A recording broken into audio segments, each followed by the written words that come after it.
నిన్న మనము చిట్టా నంబర్ 3లో మూసి కథనం చేసినాం ఒకటి. కొంతమంది ఉన్నారు, అరే నువ్వు కహానీలు బాగా అల్లుతావురా అని అన్నాడు. కాకపోతే ఈ లయ్యలకి చదువులు నేర్పలేదేమో.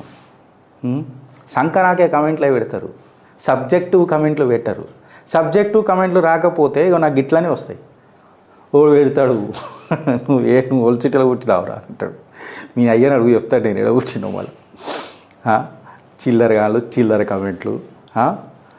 అరే నేను ఏమన్నారా, కాంగ్రెస్ కార్యకర్తలకు చెప్తున్నా, నేను ఏమన్నారా, రేవంత్ రెడ్డి ఆలోచన మంచిది అని అన్న, కాకపోతే ఆచరణనే కొంచెము అనుమానాస్పదంగా ఉంటుంది అని చెప్పిన. గంతే అన్నగా శ్రీధర్ అన్న, నేను ఆచరణనే అనుమానాస్పదంగా ఉంటుంది అని అన్న. దానికి సబర్మతి రివర్ ఎట్లా చేసిందని కేస్ స్టడీ కూడా ఇచ్చిన, చేయండి రా అని అన్న. ఎంక్రోచర్లకు నేను సపోర్ట్ చేయలేరా ఫాల్తుగా. నేనేమన్నా ఎంక్రోచర్ ఆడు ఎవడైనా సరే, నా సొంత తండ్రి అయినా సరే శిక్షించాల్సిందే అని అన్న. మెరిట్కి వాల్యూ ఇస్తాను నేను, ఎప్పుడు మెరిట్కి వాల్యూ ఇస్తాను. అదేదైనా సరే నేను అబ్సల్యూట్గా రేవంత్ రెడ్డికి సపోర్ట్ చేసి మాట్లాడినా. మీ చిల్లర పంచాయతీలు, మీ కోడి దిమాగులు, మీ బద్దిమాగాన్లకు మీకు అర్థం కాకుండా వస్తారు. మీ దగ్గర ఒకడు ఎమ్మెల్సీ అయ్యిండు చింతపండు, పొద్దున్న లేస్తే బీసీ రాజీవ్ గాంధీ అంశం అయ్యి దిగిచ్చిండు తెలంగాణలో. పొద్దున్న లేస్తే బీసీ అంటుండు. మళ్ళీ నువ్వేం చేసినావు బీసీలకు చెప్పు. నువ్వు మీడియా ఛానల్ పెట్టుకున్నావు చింతపండు నవీన్, నేను నిన్న ఒక మాట అడుగుతున్నా చెప్పు. మీడియా ఛానల్ నువ్వు ఎంతమంది బీసీలకు న్యాయం చేసినావు చెప్పు. కరెక్టే కదన్నా? ఎంతమంది బీసీలకు నువ్వు న్యాయం చేసినావు చెప్పు. ఎంతమంది బీసీలకు నువ్వు లీడర్లను చేసినావు చెప్పు. ఫస్ట్ దాని మీద మాట్లాడు. ఉసురు పుట్టి పోతావు ఫస్ట్. జియో నంబర్ 46 వాళ్ళది నువ్వే. పొద్దుగాల లేచి డైవర్జన్ టాక్టిక్స్ మాట్లాడతారు. ఈ బుల్డోజర్లు అంతా వనిక కొండా సూర్యకతో ఏదో మాట్లాడిపిస్తారు. మాకు తెలియదా, మాకు రాజకీయాలు ఎట్లుంటాయో తెలియదా? ఆమె ఎవరు లేదే అంత పెద్ద స్టేట్మెంట్ ఇచ్చేసిందా? మళ్ళీ దాని తర్వాత పీసీసీ గారు ఆమె మీద యాక్షన్ కూడా తీసుకోకుండా ఇక వదిలేయండి అని అంటే మాకు తెలియదా గూడుపుటాన్ని ఏం నడుస్తుందో? సిగ్గుదప్పిన చరిత్ర మీది, సిగ్గుదప్పిన జిందగీలు మీవి. దానికి నేతృత్వం వహిస్తున్న డైరెక్ట్లీ ఇండైరెక్ట్లీ ఆయనకు తెలిసి జరిగిందా తెలియక జరిగిందో ముఖ్యమంత్రి స్థాయిలో గింత డీటెయిల్గా దిగరాలు. నేను కూడా కార్పొరేట్ కంపెనీలో పనిచేసినారా, మీ లెక్క చిల్లరగాని కాదు నేను. ఆడోడు పెడతాడు, ఒకడు ఉంటాడు అని పేరు, అన్నీ పక్కగా ఏరిపేసినా కానీ అడిగిట్లా ఇప్పుడు రేషం వస్తుంటుంది. నేను అంటుంటా, నిన్నే అంటున్నారు, అరే నిన్నే అంటున్నా, వేషాలేంది నిన్నే అంటున్నా, పేరు కూడా తీసుకొని చెప్తా. నిన్ను హీరో చేసుకుని నాకు ఇష్టం లేదు, అందుకనే చెప్తున్నా. నువ్వు చిల్లర కానీ చిల్లర పెట్టినా చిల్లర కమ్ముడు పోవు. నువ్వు చిల్లర పెట్టినా పుణ్యాన్ని తీసుకోర్రా నీకు, గది చెప్తున్నా. అర్థమైందా నీకు?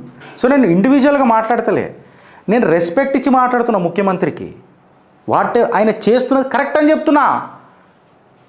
ఫ్లడ్ మేనేజ్మెంట్ చేస్తా కరెక్ట్ అంటున్నా. ఆయన ఇది చేసే కంటే ముందు కూడా డిస్కషన్ చేసిండ్రు. అరే మీకు తెలియదు, పాపం డిస్కషన్ చేసే స్టార్ట్ చేసిండు. ఆయన దించనీకే నడుస్తున్నాయి ఇవన్నీ కూడా నేనే చెప్పిన. కాకపోతే ఆయన ఆచరణ బేకారు ఉన్నదని చెప్పిన. ఫేజ్ వైజ్ రావాలా, డైరెక్ట్ బుల్డోజర్లు పెడితే కాదని చెప్పిన. దానికి మళ్ళీ మోడీ పేరు తీసుకొని వస్తే ఓడు ఊకోడీడా. జానిస్తాం మోడీకి, జానిస్తాం 3 సార్లు చెప్పిన. మీకు అర్థమైందా? ఎందుకంటే నా దేశాన్ని పక్కన నిలబడ్డాడు ఆయన, నా ధర్మాన్ని పక్కన నిలబడ్డాడు ఆయన. ఆ గుండెని కాపాడుకుంటాం, 1000 గుండెలు బతికిస్తుంది అది, తెలుసా? అది మా కమిట్మెంట్. అంటే మీ లెక్క కాదు, బయటికేని ఇంపోర్ట్ చేసుకున్నారు రేవంత్ రెడ్డిని. మీరు కట్టర్ కాంగ్రెస్ కార్యకర్తనారా మీ రేవంత్ రెడ్డి?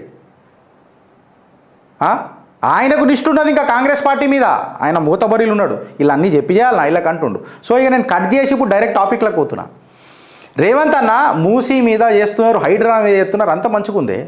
తెలంగాణ హోంగార్డులకు ఏం చేస్తారే?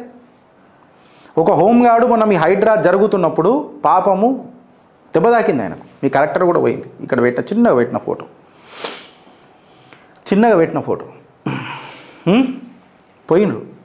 మళ్ళా సెప్టెంబర్ 7, 2023లో కూడా Telangana home guard attempted suicide shifted to the hospital కథనం వచ్చిందా లేదా?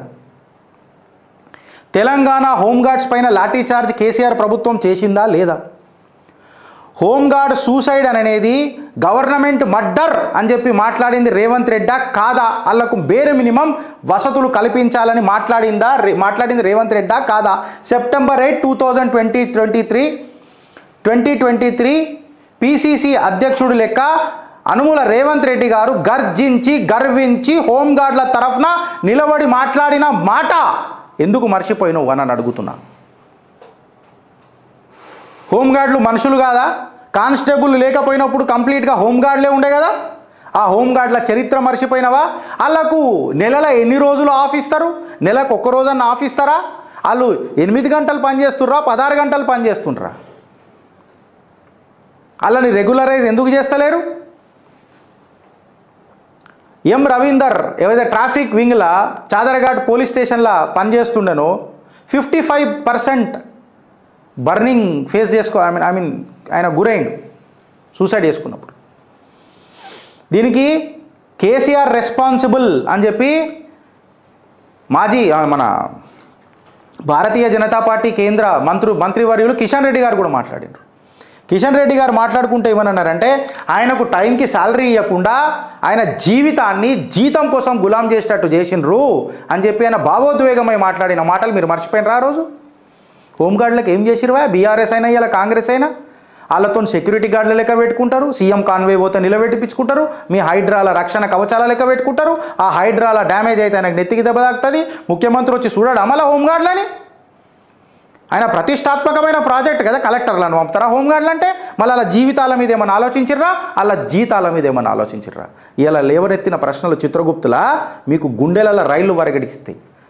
మీకు సెక్యూరిటీ గార్డుల లెక్క హోంగార్డులు కావాలి, కానీ అలా జీవితాలల్లో ఒక జ్యోతి పెడదామని అన్నది మాత్రం మీకు ఉండదు. వాళ్ళు ఏమడిగిర్రా? కేవలం మా శాలరీలు రెగ్యులరైజ్ చేయర్రి, మాకు హెల్త్ కార్డులు ఇయ్యర్రా అని అడిగినారు. వాళ్ళకేమైనా హెల్త్ కార్డులు ఉన్నాయా? ఇచ్చిండ్రా? వాళ్ళకేమైనా హెల్త్ ఫెసిలిటీస్ ఉన్నాయా? సుమారు 16,000 మంది హోంగార్డులు ఉన్నారని అంటారు. 27,000 జీతం వస్తుంది. ఒక్కరోజు అబ్సెంట్ అయ్యింది అనుకో 900 రూపాయల శాలరీలకే డిడక్ట్ అవుతుంది. ఎవరైనా హోంగార్డులు ఈ చూస్తుంటే గిట్లా, ఎవరైనా మీ కుటుంబ సభ్యులు హోంగార్డులు ఉంటే గిట్లా, మీ స్నేహితులు గిట్లా హోంగార్డులు గిట్లా ఉంటే కూడా వాళ్ళకి ఇది పంపిరు, అలా బాధ చెప్తారు. నాకు ఫోన్ చేసిండ్రు ఎంతోమంది, ఆ బాధ నాకు తెలుసు. నేను ఇది లేటు తీసుకున్నా, క్షమాపణ చెప్తున్నా. అలా బాధ ఏడ్చుకుంటూ చెప్పారు నాకు. వాళ్ళకి ఎప్పుడన్నా 100 రోజులు అలవెన్స్ ఇచ్చిందా ప్రభుత్వం? రేవంత్ రెడ్డి చేస్తాడా? మార్పు కోసం కదా మిమ్మల్ని గెలిపించుకున్నాం. ఫస్ట్ బేసిక్స్ చేయి, అవి చాతగావు. లంకె బిందెలోకి వచ్చే లష్కర్ పనులు మాత్రం స్టార్ట్ చేస్తా అంటాడు. ఇవి లత్కోర్ పనులు కాకపోతే ఏమైతాయి? మళ్ళా సామాన్య ప్రజలదేమన్నా చేసినావా? అవి చేయవు. అవి ప్రశ్నిస్తే మా రేవంత్ రెడ్డికి ఇంకా నువ్వు జర టైం ఇవ్వాలా, ఎంపీకనిక టైం ఇవ్వాలా. 9 నెలలు అయిపోయాయి.